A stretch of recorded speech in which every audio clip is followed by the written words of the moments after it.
Kia ora, hello, I'm Philip Duncan. Thanks for joining us for our 7-day RainWatch update, brought to you by resupply.co.nz. Let's have a look and see what's going on. We've got a fair amount of cloud north of New Zealand, a lot of high pressure around the country out to the west and to the east. But we've got this developing low. Currently, it's a trough. It's a little bit like a pothole in the sky where it fills up with a bit of rain, but it's not a proper low pressure system just yet. But if you're wondering why it is so cloudy around some northern parts of New Zealand, that is why. Elsewhere, lower clouds around the Tasman Sea, your usual kind of weather, and a bit of morning cloud here and there inland, fog patches and all that kind of stuff. Very normal for this time of the year.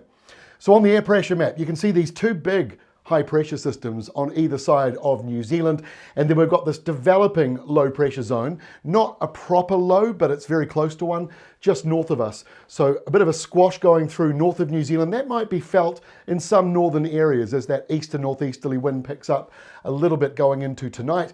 Elsewhere with wind, we've got a bit of a nor'wester through Cook Strait, what's new, and some stronger winds also building in the very south there.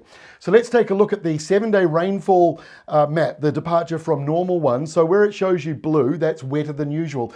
Now, this is why this is critical for next week going into Easter. You've got two sets of weather. You've got the blue area with all the heavy rain, and then you've got the pink to red area with mostly dry conditions. There is a very fine line between heavy rain and very dry. So latest mapping today shows parts of New Zealand getting hit by that rain, but many other areas still fairly dry. So that's part of the reason we're not seeing everything locked in just yet. Another factor to look at, two tropical cyclones, one over here around the western side, another one around the Gulf of Carpentaria, worth keeping an eye on in the next week. Neither is locked in, but the one over here near Darwin is looking pretty likely to form into a cyclone.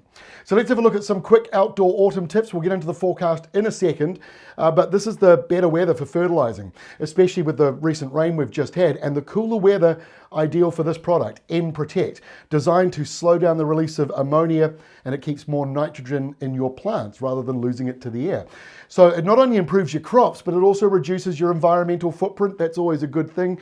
For more details about how to order Protect, because this is the season to do it, resupply.co.nz. And a big thank you to Resupply, who are sponsoring our videos, allowing us to create some extra content, including putting in more maps to do with rainfall. And this is one of them here, the 5-day rainfall. Now, I've chosen 5 days rather than 7 because of that low pressure zone around Easter, which is flip-flopping. So before that turns up, most of the North Island not seeing much in the way of rain, 0 to maybe 10 millimetres or so. The South Island sees a little more rain. Most of that is coming in Monday, Tuesday next week. That's your next cold front coming through. So a lot of dry weather up until the start of next week. Then the South Island, you get a taste of it. So I'm going to try and break this down for you and explain why the modelling is flip-flopping and what to look for as we go into Easter. So for now, this is a pretty solid forecast going into the weekend, but this little bit up here to the north, sort of stuck in between the two highs, that's where we're seeing some rain and wind. So that might brush some of these northern areas, more likely just to do with some cloud, but you might get a few showers and you've got that heavier rain just offshore. So worth monitoring, but for now, high pressure does look the most dominant feature. Nothing else really going on elsewhere around the country, but it will be a cooler start again with the high pressure, the light winds, the longer nights. Perfect recipe for a bit of a colder start on Saturday morning, especially around the South Island. On Sunday, that disturbance to the north of New Zealand is still pretty much there. We've still pretty much got high pressure smack bang over the top of us. But that slightly southern placement of the high pressure does allow a little bit of cloud, bit of wind, and a couple of showers coming into the northern half of the North Island, brought in by an east to southeasterly. That might even bring in a shower down towards Waited Upper, although don't expect it to be very much. But cloudier weather in the east coming through, sunniest weather in the west for many parts of the country. Let's have a look at the swell forecast for the weekend. This is how we kick off. Here is the timestamp. This is 4 o'clock Friday to begin with. Now we animate it. So you've got a bit of an easterly, northeasterly swell up here, but many other places have got these west to southwest swells. And notice what happens as we go through the weekend, these waves get considerably bigger coming in from the Tasman Sea, coming in from the west, and that's going to make for more dangerous surf conditions and beach conditions, or some of you, it's better surf conditions. And then further to the north there, some of that low pressure driving in some new swells to the north. You can find out all these better maps from predictwind.com. They have some really awesome swell maps, which are really great to help work out what is going on. So let's have a look at next week's setup. We've still got the disturbance to the north and high pressure moving in. So the forecast for Monday has not changed. And at the other end of the country, there is the southerly. So everything for Monday hasn't changed from yesterday's update. We see this wind and rain coming through to the south, a dusting of snow on the mountains probably later on, and it falls apart as it tries to move northwards. Here is Tuesday's setup. Big high pressure zone moving in, the cold front, that's the leftovers of it, falling apart. So it might just come into the very lower North Island, brief southerly, Wellington, Waited Upper, maybe sneaking through Cook Strait a wee bit with that change. Now we've got the low to the north. So yesterday, the high coming in here was the dominant factor going in towards Easter. A few days ago, it wasn't quite the case. We were watching a low just like this one coming down. And then yesterday's update reversed that, shoved the low northwards. So let me put it in a simple way. As if we're the forecaster, I'm just watching two things. Number one, the low pressure zone. Number two, the high pressure zone. And I see them as circles, both of them as circles. So you've got a circle of low pressure to the north, circle of low pressure to the south. What's happened in the last couple of days is the high pressure bubble down here was further out over the country, and that helped push that low, that bubble of low pressure, further back where it came from. So yesterday's maps and the videos we showed you didn't show any kind of decent low coming down towards us.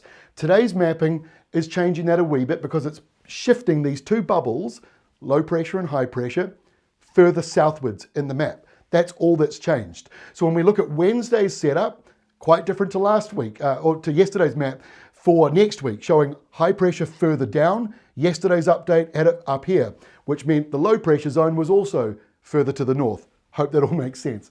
So what we're seeing now is everything just shifting southwards. It's pretty normal for me, looking out at these long range maps, to see that kind of change. That's usually why we don't do a forecast beyond a week, because it gets messy. And as if you don't really understand that, it just looks like no one knows what they're talking about. So that's why we don't try not to do it too much. But what you're seeing here is what we've seen for the last few days, except for yesterday's update, showing low pressure coming right down into New Zealand, and the high pressure belt, rather than being over us, is also sliding down. That makes for very windy conditions. So if this map is true, and I stress it's not locked in, but if this comes true, this is gale force easterly winds developing on Wednesday over a large portion of the North Island with rain mostly offshore. We jump to Thursday now, and now you can see the low coming into the country, high pressure further south. Dramatically different to yesterday's map, but actually when you zoom out, it's not that big a difference. What you're seeing is simply the high pressure belt here today, which yesterday was showing it right over New Zealand.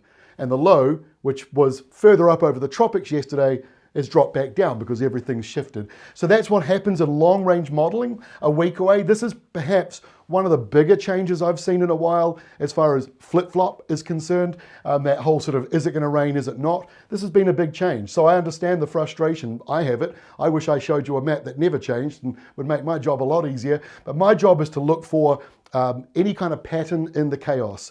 And the pattern I'm seeing is the only change that I've noticed is everything's dropped southwards in today's update, which takes us to Good Friday. And once more, this is a very different map to what we showed you yesterday.